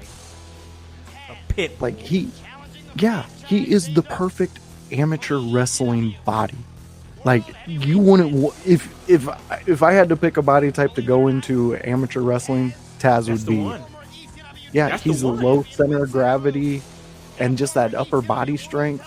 And look at those tree trunks for thighs. Look at him. Look at him. Just a specimen. An absolute specimen. Yes. And fans, if you can notice on his taping, he does have FTW. Taz used to have a saying, "Fuck the world," because he was a monster. And go back in the early Taz, they transformed him from a actual character that was a Taz. He used to come out in a leopard singlet. He had long hair. It was all curly, and that's how he used to come out. And it was like some barbarian that they found in the woods, and they just brought him into the ring. And then now look at him. Like, the transformation of the character of Taz is actually pretty cool if you go back and you check it out. Oh yeah, man. And I've listened to those podcasts so many times, and the Fuck the World was basically like, it was him saying, it was him against everybody. You know what I'm saying? And it was him getting in his, it was him getting in his own head and saying, listen, it was self-motivation, you know what I'm saying? Because I can definitely vibe with that, because it definitely motivates you to be like, you know what? It's me against everybody. I got to prove all these people wrong. And I think that was a big thing with Taz, is that he was just out there to prove everybody wrong, show everybody he was a main event player, and take advantage of that moment. And he definitely did in his time with ECW for sure. Oh, yeah, 100%. Yes, Daniel chiming in. Taz was a machine. You are correct. Absolutely. But look at Shane Douglas here, man. Let's not forget about the fact that this guy was just a specimen himself, and a perennial champion, with the company, just a top guy, and he even alluded to that. And look at these two. It's like two titans in the business going up against each other at that time. It's great to see. Yes. I mean, at this time, this is your Rock and your Steve Austin of ECW. And Taz, just that face, like, I don't give a fuck about you, and you know it. Yep. He's here to get the job done, and that's it. Cold stare on his face. Ready to go. And I think this is like right after Taz kind of parting ways with Sabu and Bill Alfonso and things like that. Because at one time they were tag team partners, and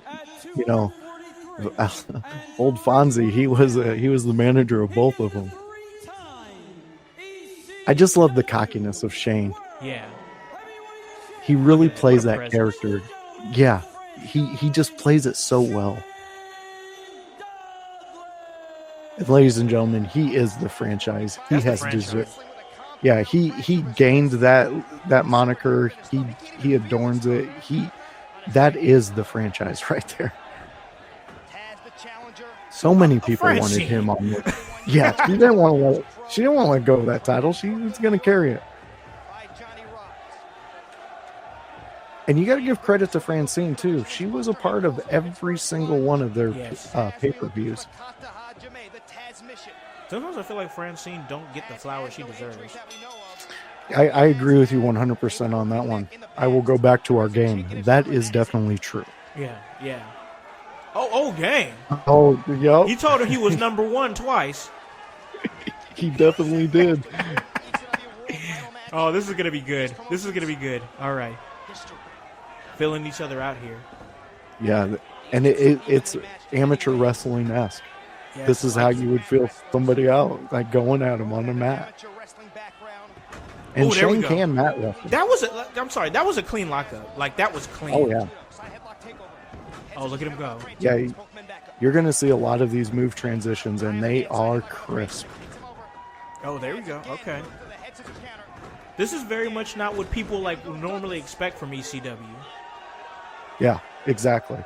And here's the thing, though. When they did do it in ECW, the crowd loved it. Yeah. They would chant for the pure wrestling of the talent. I mean, Eddie Guerrero was one of their favorites. I mean, and there was definitely like ECW definitely was mostly like with the craziness and the hardcore and the death matches and stuff like that. But you would still get great wrestling on ECW if you were a regular watcher. Like if you were just a casual watcher, like of course only thing that you think about is like the crazy matches and stuff like that. But this, if you were in depth with ECW and in tune with ECW, you knew that they could do this. You know. Oh yeah. Their Lucha Libre era was phenomenal, man. Psychosis in there. ECW Psychosis is something to watch. And you know what's crazy, man? Because this is around, I believe that might have been around the time that Psychosis was actually also making appearances on WCW as well. Yes, he was a free market player. Yes, he was.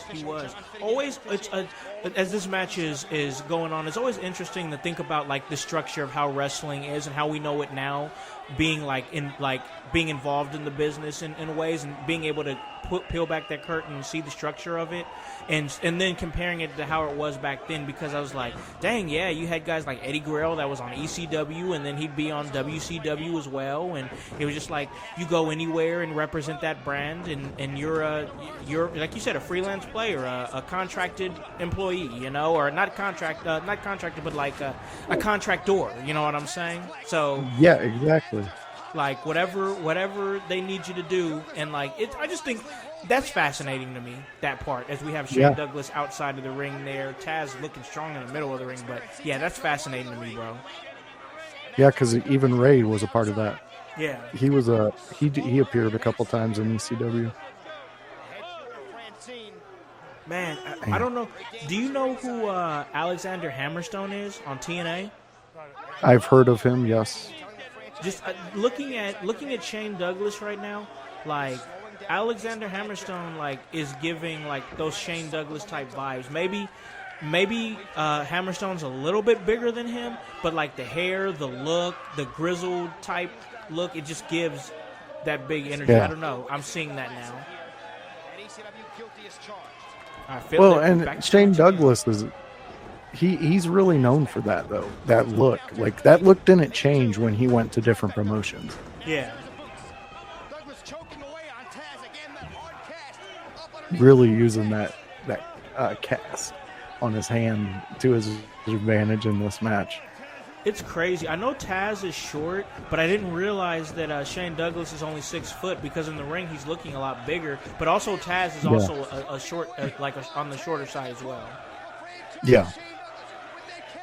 And Taz has that really low center of gravity, and it's just like I said. Look at this. This is a reverse Alabama slammer. Love it.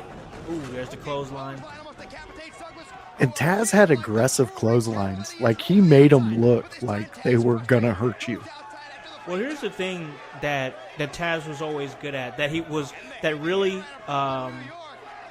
helped him excel in ECW, but this same trait also hurt him in WWE, is that he's 5'9", but he moves around like he's big. He steps bigger than what he is. You know what I'm saying? Yeah. Oh, like, yeah. He, like, the way he walks and carries himself and throws people and stuff, you would think that he was 6'8". You know what I'm saying? But he's only 5'9", and like that was the dog. And oh my God, we're getting in the crowd now. We're getting in the crowd. Oh shit! Could you imagine being a part of that? Right. And I would have loved it. I would have been all those annoying fans. Look, the security's got to pull all the fans off of him. Oh, is that? Dang, somebody threw a drink. Yeah. Francine was like, what is going on? What set that up is Taz getting thrown into the guardrail. Yeah. That guardrail bent because of the way Taz did it. Look at this. They are out there, bro. This is ECW. This right here. Yeah. This is what ECW was all about. Man, if Grun was watching this, he'd be going crazy. He wouldn't know what to think. He'd be like, wait, what? They did this? How did they not keep the fans away? Well, and there's a famous story too of when Bam Bam Bigelow was in ECW, a fan. It was either at it was at the show where him and Taz go against each other. A fan hit Bam Bam's son, and Oh, wow. Bam Bam went backstage and was like, "Hey, point him out to me," and then they had a little talk with that gentleman backstage. I'm sure they had a little talk. Well, Look at this, man. This is a great environment. yeah, Oh, he's trying to get him. He couldn't suplex him. Being out in this crowd, this is why ECW was special, though, and this is why like so many people were invested in ECW, because like when you have this type of element, like the fans love it, and when the fans love it, it motivates the talent to be even better. It's just lightning in a bottle. oh yeah, 100% Oh, on yeah, he that just one. threw his ass over there. Just right into the chairs that don't move. My God. You see people just jumping in front of the camera, Yeah. acting crazy. This was That was 1999, bro. It was too. And look, the security like, come on, we gotta keep everybody get away from here. Security Like, got what do you- fired that night, bro. Dude, if you're not a fan of the old ECW and what they did, there was a lot of fans who brought weapons. Yeah. And the Dudley Boys were very well known for grabbing random weapons from fans and just laying into people. They're My going God. to the top, man. Yeah, they're taking They're it all not the even- way. Can you imagine being in the nosebleeds for this show and thinking, yeah, I mean, it's a good seat, but nothing's going to happen. And then here they coming your way? Dude, that would be epic. He's taking him up higher. Yeah, they used to go everywhere in Yeah. ECW. Look at the fuck him up, Shane.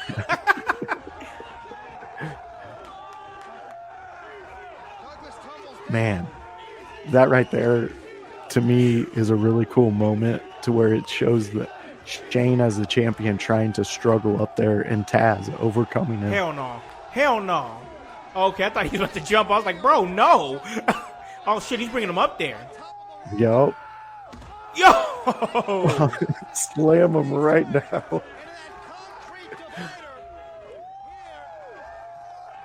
You Look would at this. you would have to think how quick do you have to be on your feet in the crowd doing this stuff, like thinking what your next move's going to be. Oh, you definitely. He's busted open. He is busted Yep, open. we got color, Yeah, we got color. No, you would and have that guy's to just rubbing it. Yeah. Did you see that fan Look at just this rubbing? guy. I got Shane Douglas's blood on my hands. My God, his night was made. Look how far Yeah. away they are from the ring, bro. That's insane. They are so far away from this is incredible. This is incredible. Brought I up a love chair. this. And then Francine's still in the ring. Like, can you imagine how awkward has it been for Francine to just stand there in the ring for as long as Yeah. they've been out there? And normally in ECW, like if there's a female valet, the other wrestler has a female one, so they can fight in Yeah. the ring. This one, Francine's just in the ring by herself, She's chilling. and Shane is laying some chair upon Taz. Yes, he is. He is busted wide open though, Yeah, he is. Definitely taking a close. seat. And then of course he's got the messy blonde hair going, which goes perfect with color. Yes, Ask Ric Flair and Cody Rhodes. oh, that's how they make their careers. Yes. That blonde hair is perfect for blood. And they're getting back down there. My God, they have such a long way to get back to. Yeah. At some point, you have to think Shane is like, man, this was a mistake. We shouldn't have gone this Yeah, we far. should have gone this far. We went way too far. We're going back up, though.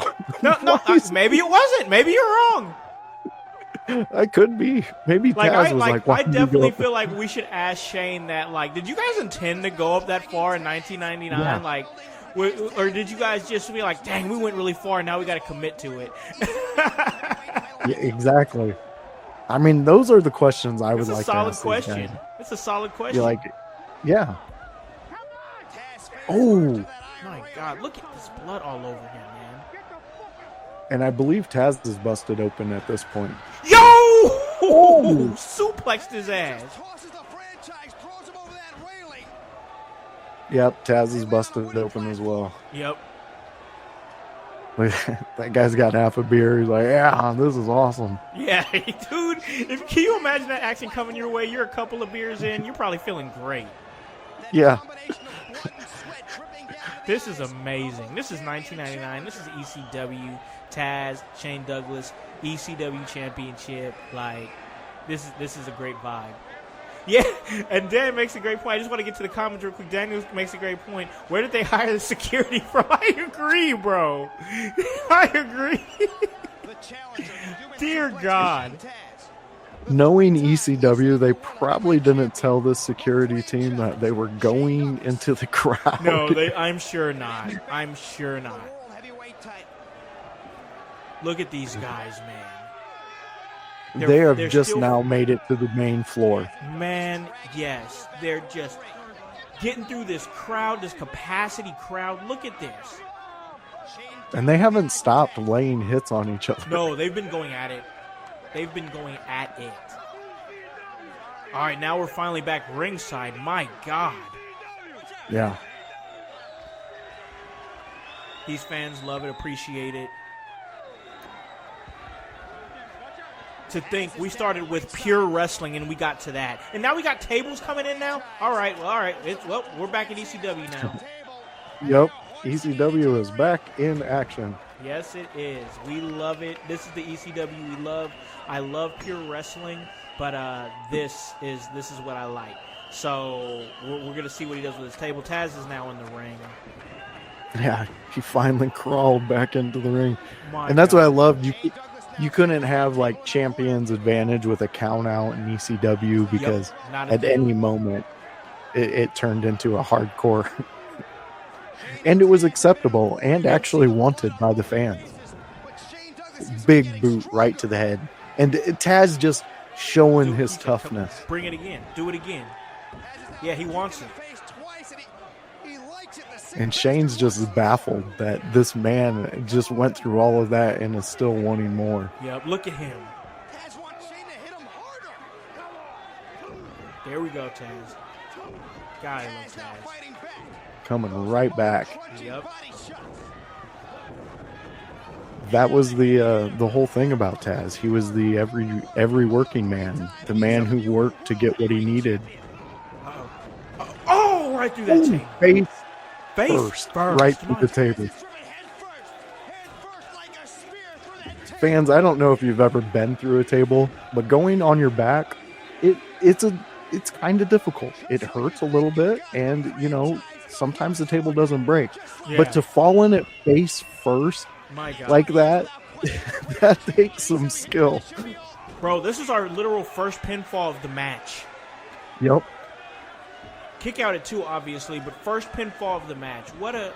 My God, this match is taking me on a roller coaster. We went from pure wrestling to fighting all the way into the nosebleeds. Now we got table action. We got some color. We got another table coming. The Queen. Jesus. And this is right after Taz's broken neck. I forgot to mention that. Taz is fresh off of his Do you neck notice surgery. these agents running? Yeah, that's right. I'm sorry, but do you notice these agents running in the background? Did something happen? I don't know if you know. There's a thing with the fans. Sometimes they have certain signs that that had to come down because of what they said, and then there was actual fights that happened in ECW crowds. Yeah, And if you see security running, there's a fight. More tables coming.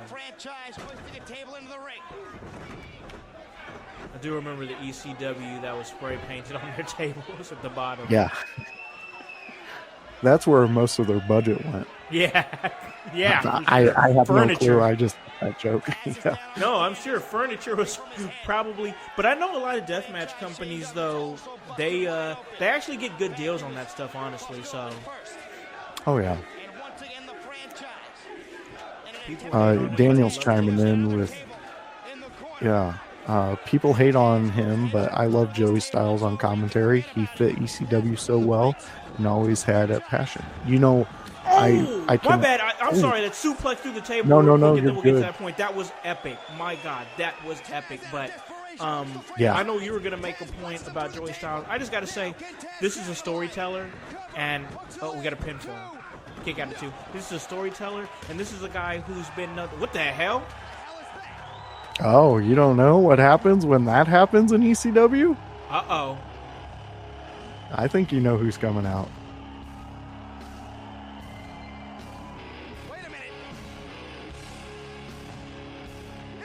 There he is. Yeah. The man himself, Sabu. Homicidal, genocidal, suicidal. Great Sabu. Here he comes. Oh, my God. Yup. And there's old Bill Alfonso. Sabu just running rampant on these feet. Big chair shot there by Sabu. Bill Alfonso giving him that second one. A beautiful baseball slide.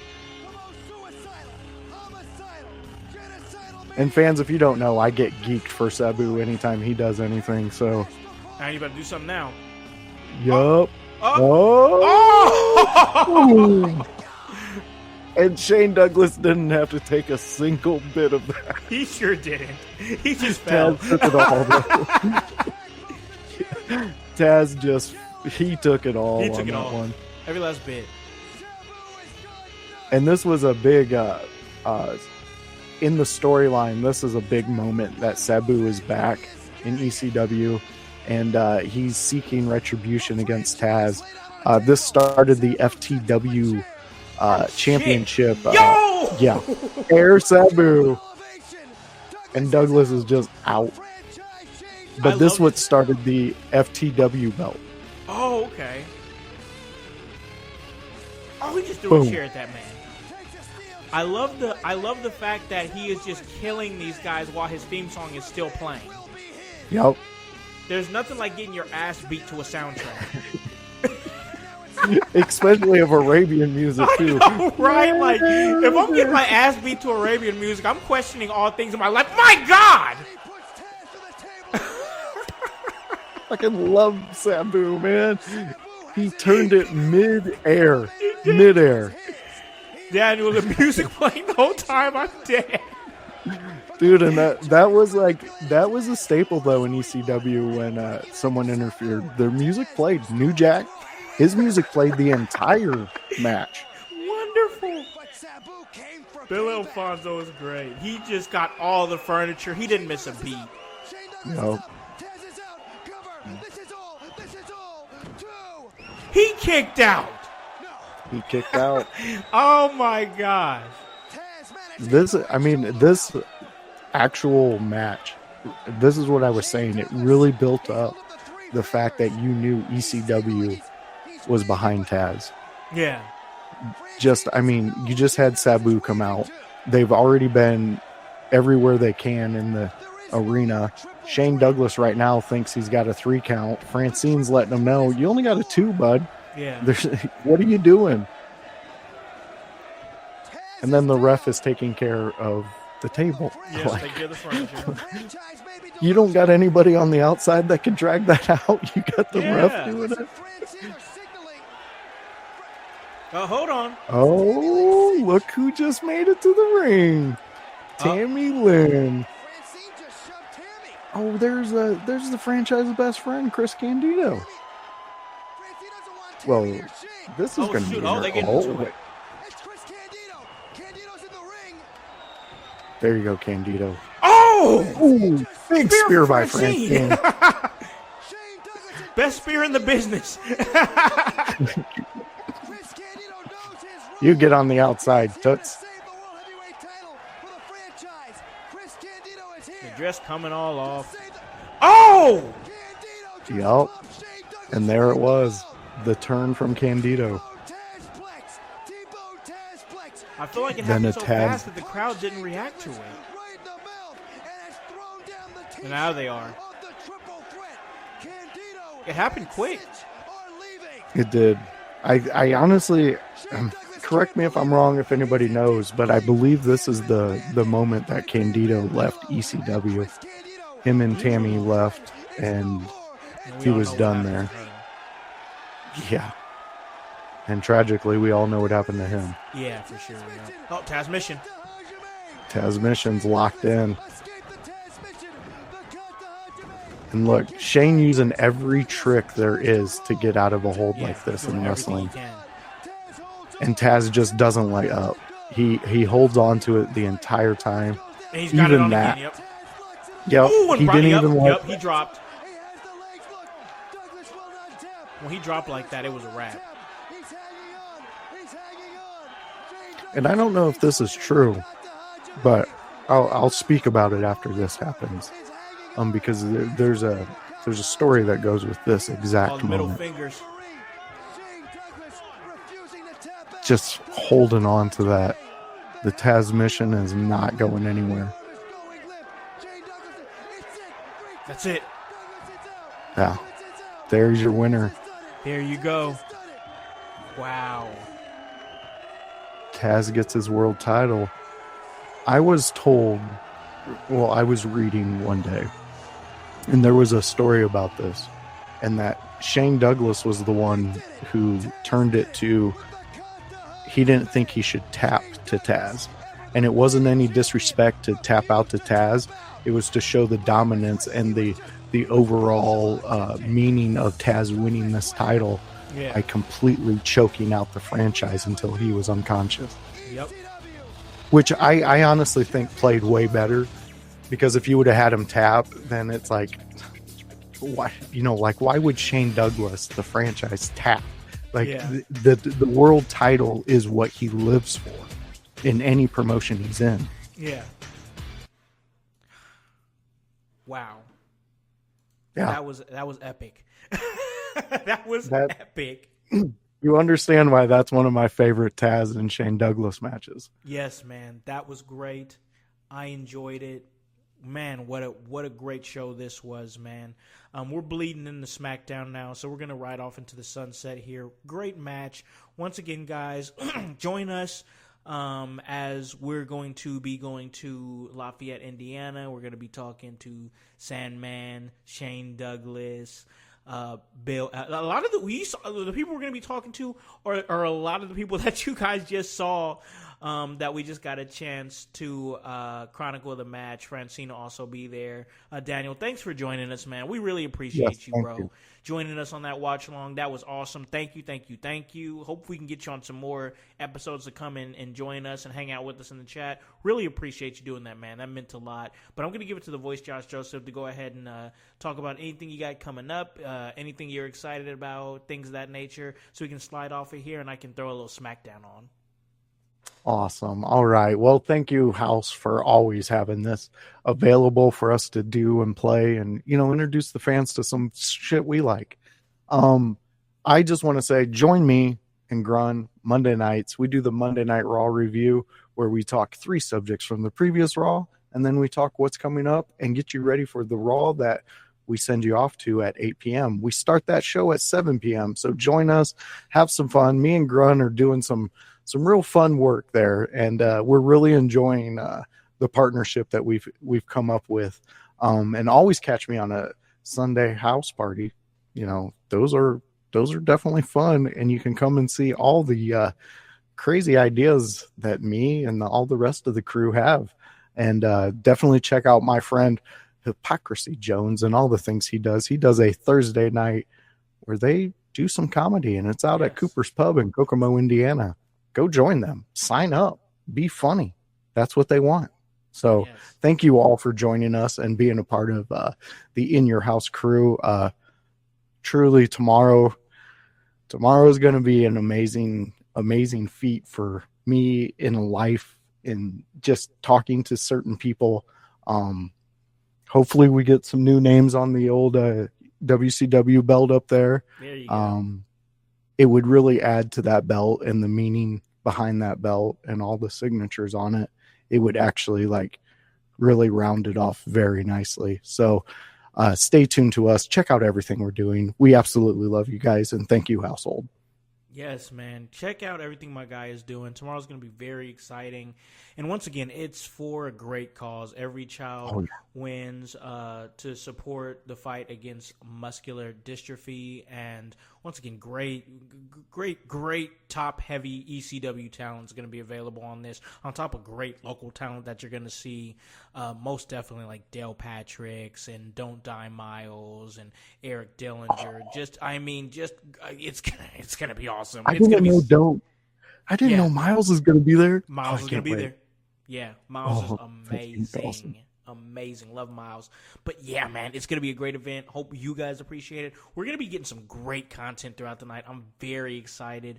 Hype is bringing out a lot of equipment. We're going to have some mics. We're going to have some cameras. We're really trying to give you guys some good, content for the YouTube and for the podcast and stuff. And it all begins here tomorrow night in Lafayette, Indiana. It's going to be great, guys. So you guys know where you can catch me, right here in your house doing my thing.